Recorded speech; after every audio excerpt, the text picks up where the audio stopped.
Sejarah Hajar Aswad dicuri kota Mekah dengan kemuliaan yang disandangnya mempunyai undang-undang yang telah ditetapkan oleh syariat sebagai bukti yang menunjukkan kemuliaannya. Sesiapa sahaja dilarang melakukan perbuatan maksiat, walaupun larangan ini jelas. Ternyata dalam perjalanan sejarah umat Islam khususnya kota Mekah dan Kaabah telah terjadi pelanggaran yang sangat menyayat hati dan menodai Kaabah khususnya, iaitu penjarahan Hajar Aswad.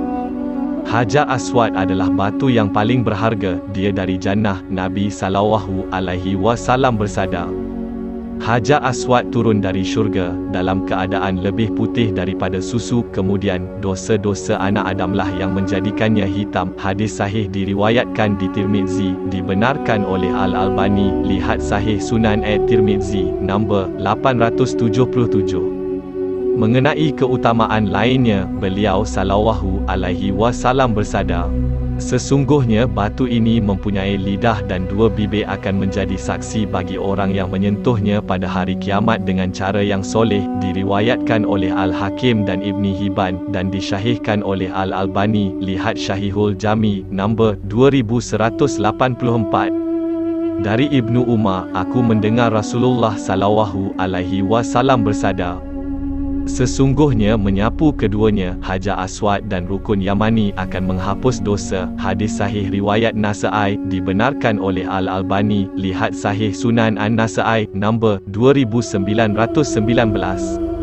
Hajar Aswad dahulunya berupa ketulan, namun selepas rompakan yang berlaku pada tahun 317 Hijrah pada zaman pemerintahan Al-Kahir Bilah Muhammad bin Al-Muqtadhid dengan mencungkil dari tempatnya, Hajar Aswad kini telah menjadi 8 ketul kecil. Hajar Aswad ini terletak di sebelah selatan Kaabah. Abu Tahir, Sulaiman bin Abu Said Al-Husain Al-Janabi, ketua kumpulan Karamitah pada zamannya, telah menggemparkan dunia Islam dengan melakukan kerosakan dan peperangan terhadap umat Islam. Kota suci, Mekah dan Masjidil Haram tidak terlepas dari kejahatan mereka. Dia dan pengikutnya melakukan pembunuhan, rompakan dan kerosakan rumah. Jika namanya didengari, orang ramai akan cuba lari menyelamatkan diri. Al-Bidayah wan Nihayah 1187.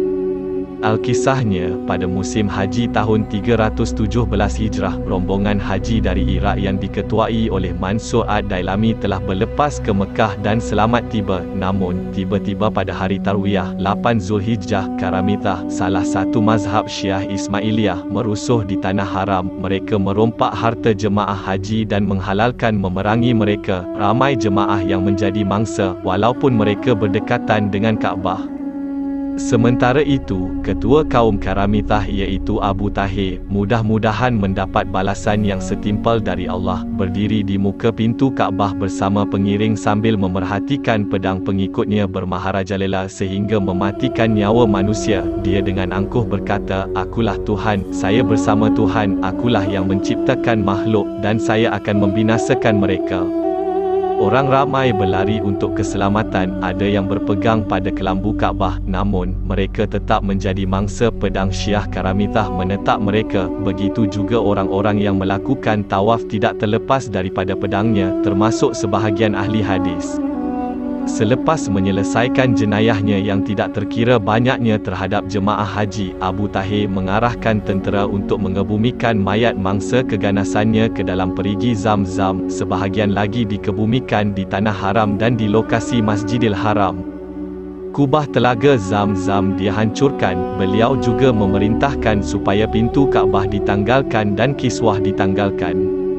Seterusnya, dia mengoyakkannya di hadapan pengikutnya. Dia meminta salah seorang pengikutnya untuk naik ke puncak Kaabah dan mencabut longkang Kaabah, tetapi tiba-tiba orang itu jatuh dan mati serta-merta. Abu Tahir juga membatalkan niatnya untuk mengambil longkang Kaabah. Kemudian, dia memerintahkan untuk mengeluarkan Hajar Aswad dari tempatnya. Seorang lelaki memukul dan mencungkilnya. Dengan nada mencabar, Abu Tahir menyombongkan diri, di manakah burung ababil, di manakah batu-batu dari neraka Sijil. Peristiwa rampasan Hajar Aswad membuatkan Amir Mekah dan keluarganya dengan sokongan sebilangan tentera mengejar mereka. Amir Mekah cuba memujuk Abu Tahir agar mahu mengembalikan Hajar Aswad ke tempat asalnya. Semua harta yang dimiliki oleh Amir telah ditawarkannya untuk menebus Hajar Aswad, tetapi Abu Tahir tidak berganjak. Malah Amir, ahli keluarga dan tenteranya menjadi mangsa seterusnya. Abu Tahir pun berjalan-jalan menuju ke kawasannya dengan membawa Hajar Aswad dan harta rampasan jemaah haji. Batu dari jannah ini dibawanya kembali ke daerahnya, iaitu Haj Ahsa, dan berada di sana selama 22 tahun. Menurut Ibni Kathir, golongan Karamithah itu secara membuta tuli kerana mereka sebenarnya kufar Zanadikah. Mereka bergabung dengan rejim Fatimiyun yang telah menubuhkan hegemoninya pada tahun-tahun itu di rantau Afrika.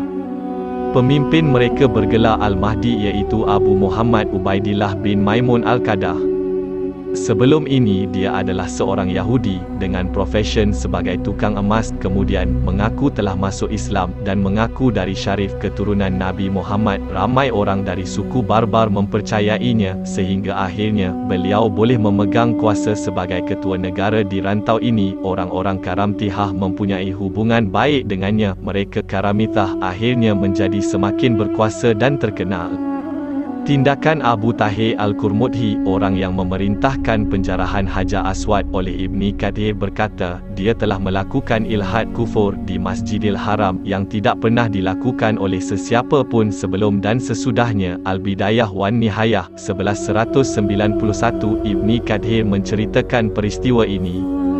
Selepas 22 tahun Hajar Aswad dalam kawalan Abu Tahir, beliau kemudiannya dikembalikan, ditetapkan pada tahun 339 Hijrah.